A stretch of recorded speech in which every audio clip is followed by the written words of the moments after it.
Càng gần đến ngày Trung Quốc tổ chức Đại hội 20, nhiều câu hỏi đặt ra về việc ai sẽ thay thế Thủ tướng Lý Khắc Cường điều hành nền kinh tế số 2 thế giới trong 5 năm tới. Tại cuộc đối đầu ở Đông Âu, Thổ Nhĩ Kỳ đồng quan điểm với Nga về việc cần có một lệnh ngừng bắn. Trong khi đó, Ukraine nói Nga vừa thả thêm 32 tù binh. Những thông tin đáng chú ý khác trên thế giới. Ukraine kêu gọi người dân tiết kiệm điện sau các vụ không kích. Pháp sẽ bảo vệ các đường ống hơn sau khi Nord Stream 1 bị tấn công. Tổng thống Biden chúc mừng thỏa thuận giữa Israel và Liban. IMF cảnh báo các nước nghèo đang đối mặt với khủng hoảng nợ tăng nhanh. Tất cả sẽ có trong chương trình Thời sự quốc tế ngay sau đây.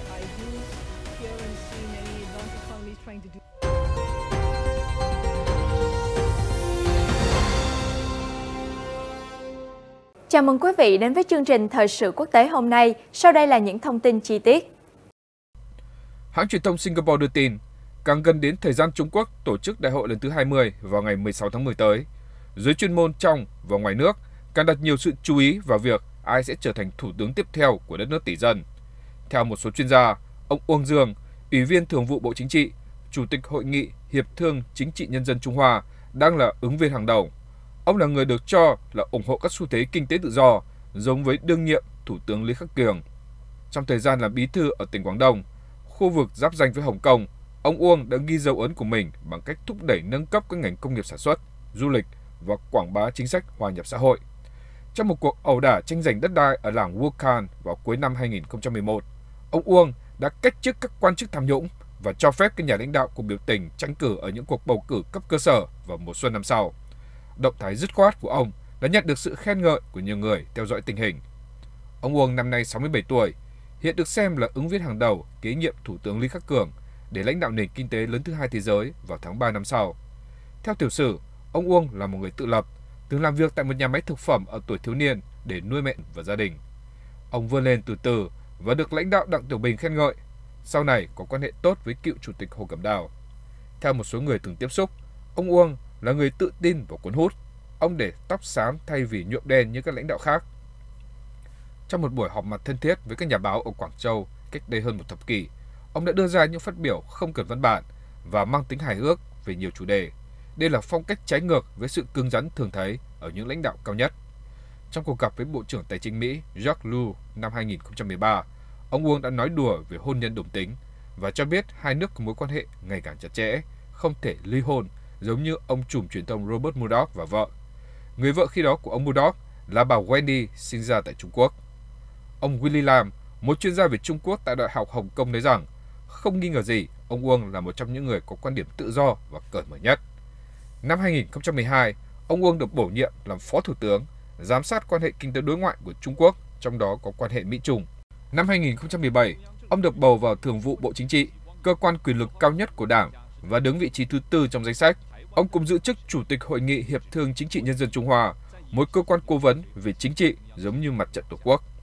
Cũng như Thủ tướng Lý Khắc Cường và Phó Thủ tướng Hồ Xuân Hoa, một ứng cử viên khác cho vị trí Thủ tướng, ông Uông cũng từng có thời gian gắn bó trong Tổ chức Đoàn Thanh niên Trung Quốc. Trong những năm gần đây, ông Uông đã thể hiện quan điểm cứng rắn trong nhiều vấn đề chính trị nhạy cảm như eo biển Đài Loan, Tân Cương và Tây Tạng. Truyền thông châu Á đưa tin, Bí thư Thành ủy Thượng Hải Lý Cường từng được hy vọng sẽ có một ghế ủy viên trong Thường vụ Bộ Chính trị, thậm chí là ứng viên Thủ tướng Trung Quốc kế tiếp. Tuy nhiên, sau khi Thượng Hải liên tục phong tỏa để phòng chống Covid-19, con đường phía trước của Bí thư Lý Cường trở nên khó đoán hơn. Trong lịch sử, vị trí Bí thư Thượng Hải thường là bước đệm để vươn tới những vị trí cao hơn, thậm chí là cao nhất đất nước. Cựu Chủ tịch Giang Trạch Dân, cựu Thủ tướng Chu Dung Cơ hay đương nhiệm Chủ tịch Tập Cận Bình đều từng làm Bí thư Thượng Hải.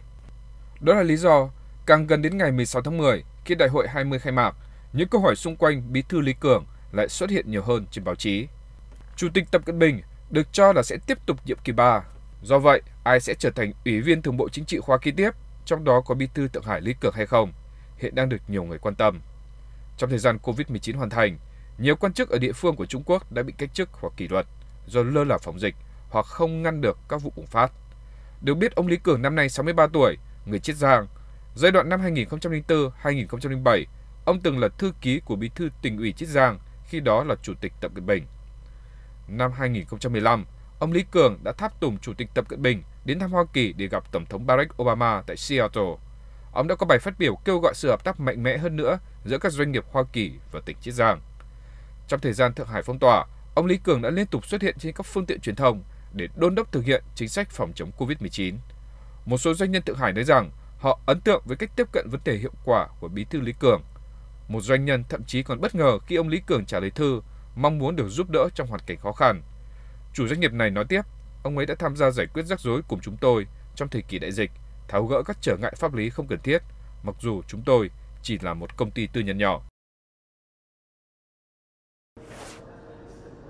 Truyền thông Thổ Nhĩ Kỳ đưa tin, Bộ trưởng Quốc phòng nước này là ông Hulusi Akar cho rằng họ và Nga có quan điểm chung về sự cần thiết của một lệnh ngừng bắn.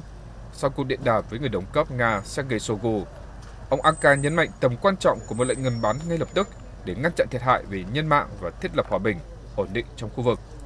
Trong một thông báo của Bộ Quốc phòng Thổ Nhĩ Kỳ cũng nói, tầm quan trọng của việc tuyên bố ngừng bắn khẩn cấp nhằm ngăn chặn thiệt hại về nhân mạng và thiết lập hòa bình và ổn định trong khu vực là điều cần thiết vào lúc này, và chúng tôi rất vui mừng nhận thấy có một sự nhận biết chung với Nga. Lời tuyên bố cũng là lời kêu gọi được đưa ra sau khi tên lửa của Nga tấn công Ukraine trong ngày thứ Hai, mặc dù với cường độ ít hơn so với hôm 10 tháng 10, gây thiệt hại với cơ sở hạ tầng tại một số thành phố lớn. Theo Bộ Quốc phòng Thổ Nhĩ Kỳ, trong cuộc điện đàm, hai bộ trưởng cũng nói thỏa thuận xuất khẩu ngũ cốc, viện trợ nhân đạo và tình hình ở miền Bắc Syria.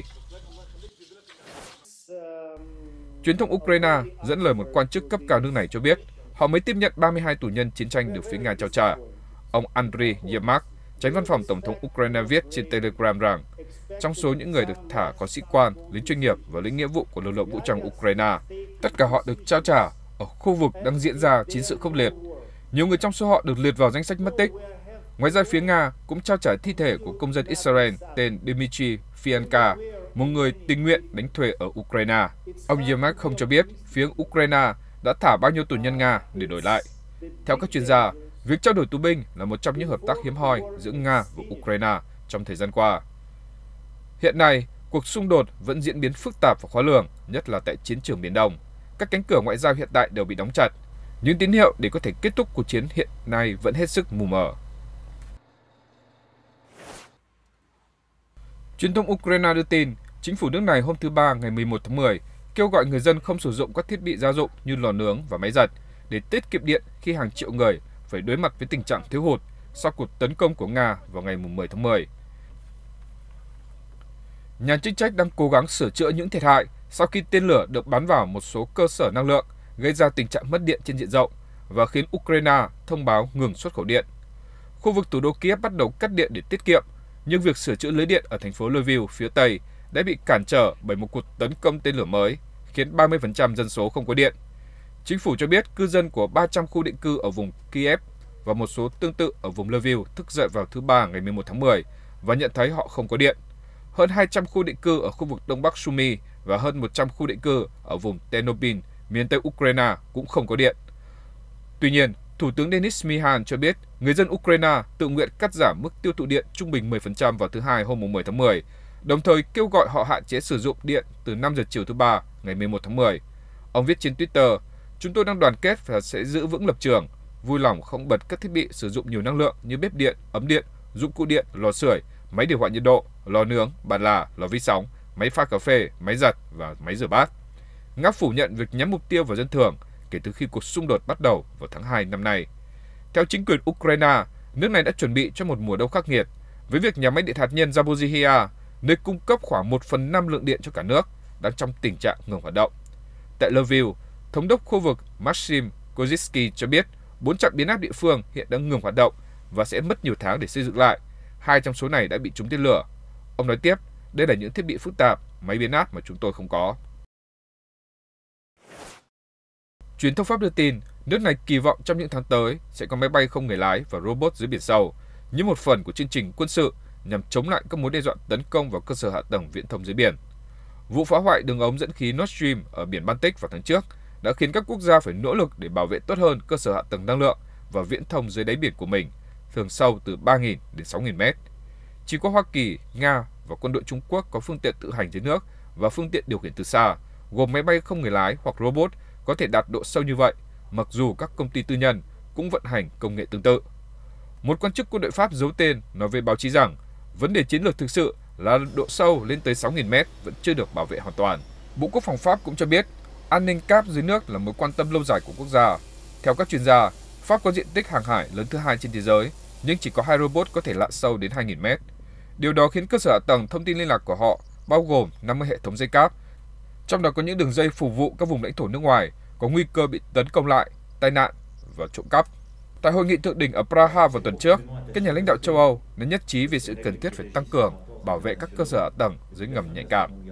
Tổng thống Pháp Emmanuel Macron phát biểu tại hội nghị thượng đỉnh ở Praha nói rằng điều đó cần thiết với các dây cáp sâu và sự bảo vệ cũng cần thiết với những hệ thống dây cáp trên không trung. Hiện nay, công ty con ASN của Nokia và Orange Marine là hai đơn vị chính lắp đặt và sửa chữa các viễn thông dưới biển của Pháp. Orange Marine từ chối đưa ra bình luận. Các quan chức của ASN, công ty cũng sản xuất cáp quang, cũng không đưa ra bình luận. Chỉ 10 ngày trước khi xung đột Đông Âu nổ ra vào tháng 2, Pháp đã công bố chiến lược chiến tranh dưới đáy biển, bao gồm các công ty công nghiệp của Pháp đang phát triển nhiều phương tiện di chuyển dưới biển có khả năng lặn xuống độ sâu 6.000 mét. Trước mắt, Paris đã dành 11 triệu euro để mua những mẫu này từ một công ty nước ngoài. Chúng dự kiến sẽ đi vào hoạt động cuối năm 2022 hoặc đầu năm sau để bảo vệ những hệ thống cáp dưới đáy biển. Theo nguồn tin khác nhau, Tổng thống Hoa Kỳ Joe Biden đã nói chuyện với các nhà lãnh đạo của Israel và Liban vào thứ Ba ngày 11 tháng 10 để chúc mừng họ về những gì được coi là bước đột phá đối với phân định biên giới hàng hải giữa hai nước. Tổng thống Biden phát biểu sau khi nói chuyện với Thủ tướng Israel Yair Lapid và Tổng thống Liban Michel Aoun rằng sau nhiều tháng hòa giải bởi Hoa Kỳ, chính phủ Israel và Liban đã đồng ý chấm dứt tranh chấp biên giới trên biển và thiết lập ranh giới hàng hải vĩnh viễn. Thỏa thuận này sẽ cung cấp cho Liban thêm tiềm năng mới về đầu tư trực tiếp nước ngoài, đặc biệt trong lĩnh vực năng lượng. Israel sẽ được bồi thường cho bất kỳ phần hydrocarbon nào được tìm thấy bên cạnh biên giới ở bờ địa Trung Hải. Ngoài ra, Israel sẽ duy trì các cơ chế an ninh và cơ sở hạ tầng mà họ cần để đảm bảo bờ biển của họ được bảo vệ. Một quan chức giấu tên của Israel cho biết, thỏa thuận này không dễ đàm phán và có thể sẽ có những thời khắc khó khăn phía trước. Hoa Kỳ sẽ tiếp tục đóng vai trò trung gian khi cần thiết. Ông nói tiếp, đây không phải là một thỏa thuận song phương trực tiếp, nó được thông qua Hoa Kỳ, nhưng nó là một sự đánh dấu về ranh giới, cho phép cả hai nước theo đuổi lợi ích kinh tế của riêng họ mà không có xung đột nào. Truyền thông Anh đưa tin, bà Gita Gopinath, Phó Tổng Giám đốc Quỹ tiền tệ quốc tế IMF, nói với một hội đồng ở Washington vào hôm thứ Ba, ngày 11 tháng 10 rằng các nước nghèo đang phát triển hiện đối mặt với một cuộc khủng hoảng nợ mang tính hệ thống. Nhiều quốc gia nghèo phải đối mặt với những thách thức rất lớn. Phát biểu tại sự kiện trong cuộc họp thường niên của Ngân hàng Thế giới, bà Gopinath cho biết khoảng 60% các quốc gia có thu nhập thấp đã lâm vào cảnh túng quẫn hoặc có nguy cơ lâm vào cảnh nợ xấu cao, nhất là ở châu Phi và phía nam sa mạc Sahara. Phát biểu tại sự kiện tương tự, bà Elena Duga, Giám đốc điều hành chiến lược và nghiên cứu tín dụng tại cơ quan xếp hạng Moody cũng cho biết, bà không mong đợi một cuộc khủng hoảng nợ lan rộng khắp các nền kinh tế mới nổi, nhưng dự đoán nhiều quốc gia sẽ phải gồng mình khắc phục gánh nặng nợ nần. Bà nói tiếp, các nước đang phát triển nhận được ít hỗ trợ hơn, với điều kiện tài chính thắt chặt hơn và tăng trưởng chậm hơn. Chúng tôi đang xem xét những biến động gần đây ảnh hưởng đến nợ của các quốc gia này như thế nào. Ví dụ sự tăng giá lương thực và xăng dầu khiến họ phải bỏ nhiều tiền hơn để mua. Đồng thời USD tăng giá cũng khiến nợ phình to vì các nước này đều vay nợ bằng đồng đô la Mỹ.